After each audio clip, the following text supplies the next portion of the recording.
እኔ ከዚህ በፊት ምን ሆኜ ነበር የሚለው ነገር ያሳስበኝና ያስጨንቀኝ ስለነበረ ያንን ነገር ማወቅ ፈልግ ነበረ። ይህንን ነገር ለማወቅ ደግሞ ሳምንት ሙሉ ለፋሁኝ። ሩታ ጋርም ሄርሜላም ጋር ኤፍሬም በቃ ዙሪያ ላይ ያሉ ሰዎች በሙሉ ጋር አንተም ጋር ሁሉም ጋር ለፍቻለሁኝ። ግን ደግሞ ምንም ነገር ግልጽ ሊሆንልኝ አልቻለም። ድብ እንደተደበቀ ነው ነገሮች የቀሩት ማለት ነው። እና ሁላቸውም ተጠይቃቸው እንዴት ነው ሸፋፍ ነው ለማለት ነው እየሞከሩ ያሉት። ኢቨን ትላንትና ሩታ አግኝታኝ ከኤፍሬም ጋር በቃ ይቅርታ በቃ ያሳለፍነው ነገር የእነዛን ነገሮች በሙሉ ተዋቸውና በቃ በይቅርታ ነገሮችን እንደ አዲስ እንጀምር ነው ያምን አለችኝ። ግን ደግሞ ይህ ትክክለኛ ሀሳብ አይደለም። ምንድነው ነገሩ እየተደፋፈነ ነው ያለው። ይሄ ነገር ደግሞ ሁልጊዜ አእምሮ ላይ ጥያቄ እየፈጠረብኝ ነው ያለው እና እነዚህ ጥያቄዎች ውስጤ ላይ ያሉ እንዴት ነው አብሬያት መሆን የምችለው? እንዴት ነው አብሬያት መቀጠል የምችለው? ያ ነገር ራሱ ያሳስበኛል እና ያንንም ነው ትናንትና የመለስኩላት። አንተም ያልገባህ ነገር ምንድን ነው? እኔ ሩታን ልምረጥ ሄርሜላ ልምረጥ የሆነ ነገር ልበል አይደለም እያልኩኝ ያለው። እሱ የግሌ ላይፍ ነው። ማንም እዚህ ላይፍ ላይ ሊያገባው አይችልም። ከማን ጋር መኖር እንዳለብኝ እንዴት መቀጠል እንዳለብኝ ላይፌን ምናምን እኔ ጠንቅቄ ራሴን ማቅሰብ ነኝ። ሁሉን ነገር በራሴ መወስን ሰው ነኝ፣ እወስናለሁ፣ ችግር የለውም። ግን ደግሞ አሁን እየፈጠረ ያለው ጥያቄ ውስጤ ላይ ያሉት ጥያቄዎች መመለስ አለባቸው ነው። ማንንም ሰው ለመምረጥም ምንም ለማለት ቀድሞ እነዚህ ነገሮች ማወቅ መቻል አለብኝ ዳኒ። ስለዚህ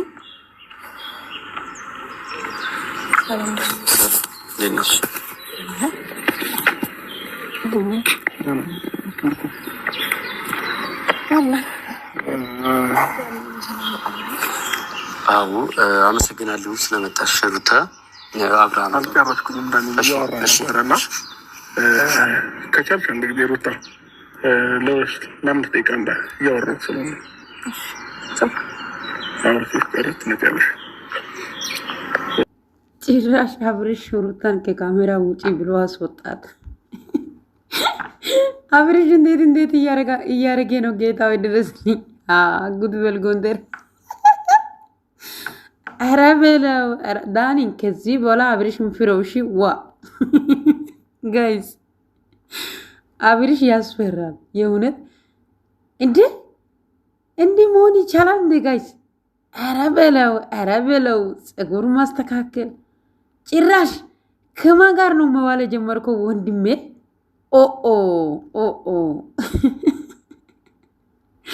እግዚአብሔርን አብርሽ ተቀይሯል ጋይስ።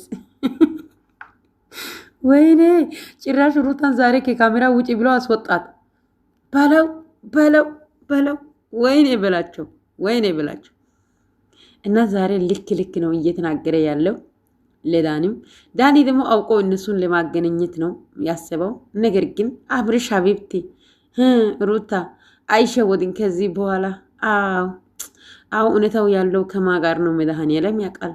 ሰው ሁሉ በኤፍሬም እና ባንቺ ላይ ደምድሟል። ከላስ እንግዲህ አንቺ የምታውቂው ከዘመድሽ ወይስ ከቤተሰቦችሽ ወይ አብርሽ ካልታመመ ወይ ከታመመ አራ ታሟል። በጌታ በኢየሱስ ከዚህ በላይማ መረጃ የለም።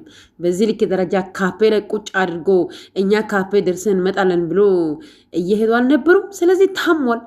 እንዴት አልታመመም? ይህን ነገር እያወቀች ደግሞ አልታመመም። አረ ግን ሩታ ምን አይነት ግፈኛ ናት ጋይስ! አይኗ እያየ ልቧ እያወቀ እንዴ! እንደዛ ከሆነማ ከካሜራ ጀርባ እኮ መቅረጽ አለብሽ። ቤት ውስጥ እኮ ቪዲዮ መስራት አለብሽ። አብርሃምን ኦዲየንሱም ሁሉም ሰው አንቺ እውነታ ካለሽ አብርሽን መጀመሪያ ቤት ውስጥ ማለት ነው እሱ ሲጫወት ሲስቅ ከእናንተ ጋር በቃ ሁሉ ነገር ሲያደርግ መቅረጽ አለብሽ ቪዲዮ። ለምን ኦዲየንስ ማሳየት አለብሽ። እዚህ ጋር ኦዲየንስ እኮ ከፈጣሪ በታች ፈራጅ ነው። አሁን ዛሬ ላይ መተሽ እውነታው ሲወጣ ምናምን ማለት አትችም። ቀጥል ወንድም አለም። አሁን ምርጫ ውስጥ አይደለም ያለሁት። ምናልባት አንተ አሁን ካለበት ነገር አንጻር ለምንድነው ካለው ትዳር በቀፈለ ይችላል። አንተ በምታውቀው ልክ አንተ በተረዳው ልክ ነው ይሄን ነገር ማውራት የምችለው። እኔ ጋር ግን ውስጥ ላይ ያልተመጡ ጥያቄዎች አሉና እነዛን ጥያቄዎች ለመፍታት ነው እየተሯሯጥኩ የነበረው። አሁን ግን ያንንም ደክሞኛል፣ አስፈላጊም አይደለም። ተረዳኝ። ስለዚህ ከዚህ በኋላ ምንድነው ማድረግ ያለብን መሰረት? ከሩታም ከሄርሜላ ምርቄ ለትንሽ ጊዜ ራሴን አዳምጬ ከዛ ሄርሜን እንደዛ ከሆነ ራሱን ታጠፋለች። ስለ ስርዓት አብርሽ ስሜት ነው ይሰማኛል። ነገር አሁን አጠገቧ ቆማ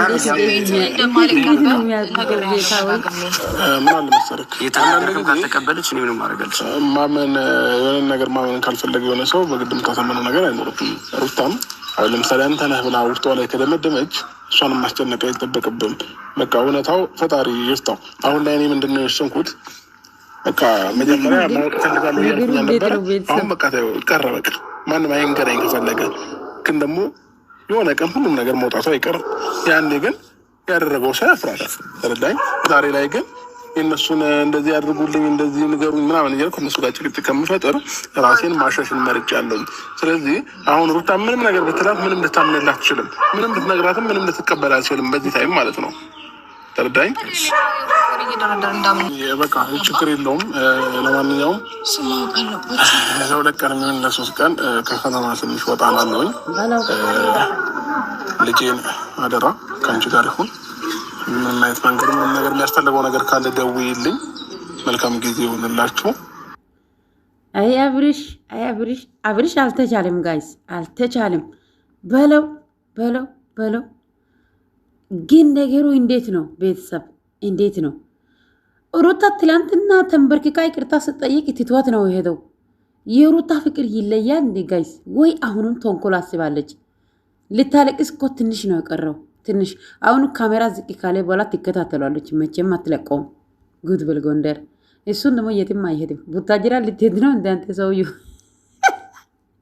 አዎ ሂድልን ትንሽ ጊዜ። ግን ሄርምን እያሰብክ እሺ፣ ወይ ከሄርሜላ መራቅ ነው ያሰብከው? ታው ወንድም ታው፣ እረፍ። ዛሬ ባይዘ ወይ ማለት ነው ሩታ ከማነው ዳኒ ጋር ለመከራከር ነው የመጣችው እንጂ እንትን ለማድረግ አይደለም። ዳኒ ደግሞ የጠራበት መንገድ ትክክል አይደለም። ምንድነው ያለው? ከሁለት አንዳቸው የሚረዳው ምናምን። ይሄ እኮ ሁለታቸውን አስቆምተክ እኮ ነው ሄርሜላም ሩታም እንጂ እዚህ ጋር ሩታ ብቻ አምጥተክ። ለምሳሌ አሁን አልፈልግሽም ካላት ልጅቷን እንገት አስተፍተክ ልታሸኛት ነው? ኖ እንደዚህ አይደለም። ሁለታቸውም ባሉ ቦታ ላይ ነው እንደዚህ አይነት ማድረግ ከፈለክ ማለት ነው እንጂ አንዱ ብቻ። ሲጀመር ሩታና አብርሃም እኮ ተፋቱ። የተፋታ ሰው እኮ ምርጫ ውስጥ አይገባም። አብርሃም ራሱ ከፈለገ ራሱ በራሱ መንገድ እሷን ሄዶ ይቅርታ ጠይቆ ከእሷ ጋር መሆን ይችላል እንጂ ሩታ የራሷ መታ አብርሽን ይቅርታ መጠየቅ የለባትም። ሴት ልጅ የራሷ ስታስከብር ነው የሚያምርባት እንጂ ራሷን ስታዋርድ አያምርባትም። አለቅ። እኛ ደግሞ ኢትዮጵያውያን ወንድ ልጅ ከተፋታን በኋላ ወንድ ልጅ ነው መለመን የሚገባን እንጂ እኛ ወንድ ልጅ አንለምንም መቼም። ይሄ ተገብም አይደለም። ግን የቡታጅራ አስተዳደግ ይለያል። አላቅም ብቻ የቡታጅራ ሰዎች ጠቅላላ ሚዲያ ላይ እያየ ነው ያለው ባህሪያቸው። በጌታ ስም ኢትዮጵያዊነት አይገልጽም። ጌታን ሴትም ወንድም ኢትዮጵያዊነት አይገልጽም። በቃ በጣም የዘቀጠ ስራ ነው እየሰሩት ያለው። ግን ምን አይነት አስተዳደግ እንዳደጉ አላቅም ብቻ እኛ እስከምናውቀው ድረስ ኢትዮጵያዊ ማለት አንድ ሴት ከፈታት ወንድ ልጅ የራሱ በራሱ መንገድ እስከ 4 ዓመት መጠበቅ ይችላል። እሷን ማለት ነው የሚፈልጋት ከሆነ። ማይፈልጋት ከሆነ ከፈታት በሳምንቱ ሌላ ሴት ያገባል። መስሎ አይታየትም ለሱ ማለት ነው። ግን ሴትን ደግሞ እንደዚህ ከፈታች ወይ ሀገር ለቃ ትወጣለች። ልጆቿ እናቷ አባቷ ጋር ጥላ ሌላ ሀገር ትሄዳለች። ከዛ በኋላ ደግሞ የራሷን በቃ ተቋቁማ የሆነ ነገር አድርጋ ወይ ሰርታ ተለውጣ የራሷን ችላ ትኖራለች። ከዛ በኋላ በእግሯ ከቆመች በኋላ ሌላ ሰው መርጣ ታገባለች። በቃ አለቀ እንጂ እንደዚህ 10 ጊዜ አሁን አብርሃም ለምሳሌው እኛ ሚዲያ ላይ ስላየ ነው እንጂ አብርሃም እየሰራ ያለው ነገር ደግፈን አይደለም። ግን ሩታ እራሷ በራሷ መንገድ ነው አልፈልግህም ከዚህ በኋላ ህይወቴ ውስጥ አንተ ብትገባም እኔ እንጂ ተመልሼ የምጎዳው አንተ አይደለህም ብላ ከአንድም 3 10 ጊዜ ወርቀት ይዛ እየለመነች የነበረች ሴትዮ አሁን ደግሞ ተመልሳም እንዴ ሩታ ፍቺ ለመፈጸም እሷ ናት የምትለምነው። አሁን ደግሞ አብራ ለመኖርም የራሷ ናት የምትለምነው። ሆይ አራት ሴቶችን አስከብሪ በእናትሽ። እጭ ጌታን በጣም ያስጠላል። ሚዲያ ላይ እኮ ከኖርሹ ጥሩ ነገር አስተምሪ። በቃ ሴቶች ጀግኖ ልጆቻቸው እንዴት እንደሚያሳድጉ አሳይን። ባሎቻቸው ጥሎ ከሄዱ በኋላ በራሳቸው እግር ቆሞ ጀግና ሆኖ አባትም እናትም ሆኖ እንዴ እኛ እኮ ልጆቻችን ከወለድን በኋላ እንደውም እንደዚህ እናንተ በዩቲዩብ ገንዘብ ማግኘት ታዩና ከራሳችን አቅም ኢኮኖሚ በላይ ከሆነ ለእናት ለአባት ሰጥተን እኮ ሌላ ሀገር እንሄዳለን። አረብ ሀገር ያሉ እህቶች እኮ ሁላችሁም እንደዛ ናቸው። ያገቡ ልጆች የወለዱ ልጆች ማለት ነው። ግን የእናንተ ይብሳል። ጌታም በጣም ያስጠላል ሲበዛ በጣም እና ሄርሚ በዚህ አጋጣሚ አንቺም ማሰብ አለብሽ ስለ ራስሽ ህይወት። አንድ ሰው ብቻ አፍቅሮ አንድ ሰው ብቻ ወዶ ምንም ነገር ማድረግ አይችልም። በዚህ በኩል ደግሞ እዚህ ጋር አብርሽ እዚህ ጋር ምርጫ የሚመርጥበት ምክንያት የለም። ለምን ሄርሜላ ጋር ነበረ። ሄርሜላ ጋር ደግሞ ችግር ከተፈጠረ አላየንም። ሚዲያ ፊት ምንም በሷና በሱ መካከል ችግር ከተፈጠረ እኔ አላየሁትም። ባይዘዋይ እናንተ ካያችሁት በኮሜንት ላይ አስቀምጡልኝ እንጂ የምሬ ነው እንዴ። ችግር ሳይፈጠር የሆነ ሳይከራከሩ ሳይጣሉ ብድግ ብሎ ተነስቶ ሰው መለያየት ይመርጣል እንዴ? ይሄ ደግሞ የሰይጣናዊ አሰራር ነው በኢየሱስም። እና እንግዲህ አብርሽ 2 ቀን 3 ቀን እሄዳለሁ ብሎ ሩታን አስለቅሷት ነው የሸኛት። አይዞሽ ሩታ አይዞሽ። እንግዲህ ሩታ እንዳለቀሰች ናት። መድኃኒዓለም ይርዳሽ። አሁንም አብርሽ ሴት ያለች ናት። ይሄ ፀጉር ግን አያሳክካትም እንደ ጋይስ? አረ ሩታ ፀጉርሽን አስቀይሩ በኢየሱስ ስም። ይሄ ደግሞ ልብስ ፋሽን ቀርቷል። ሁሉ ጊዜ እንደ ወንድ ትወጣጥራለች። አንዴ ኪስ ውስጥ አረ እንደ ሴት ሁኚ። ጌታው ይድረስልኝ። ምንሽ ነው? ምንድነው የሚያወጣጥራት ግን? አብርሽ ከተወጣጠረ ሩታ ከተወጣጠረች ማን ነው እሺ ሴት? አሁን ማን ነው ወንድ? አረ ሩታ እንደ ሴት ሁኚ። አብርሃም ደግሞ ኦ ማይ ጋድ ያስፈራል። እና ጋይስ ላይክ ሰብስክራይብ አድርጉ። እሺ ኮሜንት ጻፉልኝ፣ አበረታቱኝ። እወዳችኋለሁ። ደህና ደሩ። ቻው። ለማንኛውም ከበፊትም ጀምሮ ፈጣሪ መስከራሽን ካወቅኩበትም ቀን ጀምሮ ማንም የራሴን ላይፍ ሊኖርልኝ አይችልም። አንተ ለእኔ ነገር ስላልከኝ እኔ ሩታን የምመርጥበት ሄርሜላ የምመርጥበት ምንም አይነት ጉዳይ አይኖርም። ህይወት የግል ነው። ገባ? እናት አባት እንኳን መርጦልህ ልትኖር አትችልም በዚህ ዘመን ማለት ነው። ለምን? የራስ ምርጫ ነው። እናት አባት አብሮ ሊኖር አይችልም። ስለዚህ አይደለም አንተ ማንንም ሰው እኔ በግል ላይፍ ላይ ማስተናገድ አልፈልግም። ማንንም ደግሞ እንትን አይደለም። ይህንን ነው ማሰብ ያለብህ ማለት ነው። እና ምናልባት ጥያቄ እንዳይፈጥርብህ እንደዚህ አይነት ነገሮች አብርሽን እኔ የመከርኩት መስሏታል ሩታ እንድትል አልፈልግም።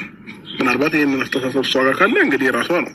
ግን ደግሞ አንተ ስለመከርከኝ አንተ እንትን ስላልከኝ ምንም የሚፈጠር አይነት ነገር የለም። ምንም ይሆን አይነት ነገር